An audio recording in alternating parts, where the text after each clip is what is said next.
Потенцирање на значењето на руралниот развој за регионот на Западен Балкан, достигнување во искористеноста на ИПАРД програмата, хармонизација на регулативите за вино во Западен Балкан и давање насоки за подобрување на политиките и постигнување конкурентност и одржлив развој е целта на 19-тиот форум за земјоделска политика што се одржува во Македонија.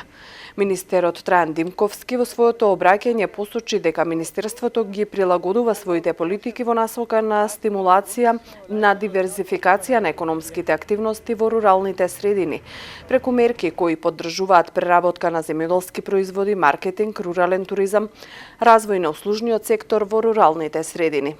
Од друга страна, мерките преку програмата за руралниот развој наменети за општините овозможуваат капитални инвестиции во патна инфраструктура, односно изградба и реконструкција на локални патишта, улици, изработка на урбанистички планови, инвестиции во водоснабдителна мрежа, изградба на други домови и други инвестиции кои се важни за руралните средини.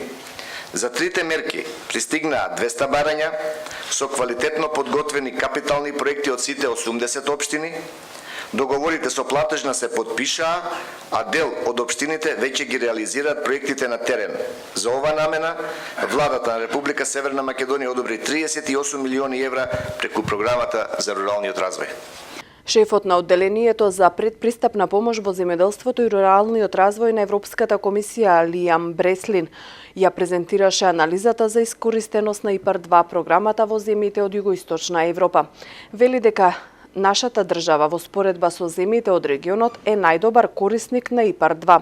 Според анализата, Македонија досега има склучено 1008 договори во вредност од 19,1 милиони евра само европски пари, што е речиси колку вкупната сума што преку ИПАРД имаат искористено Србија, Албанија и Црна Гора, која изнесува 20,6 милиони евра.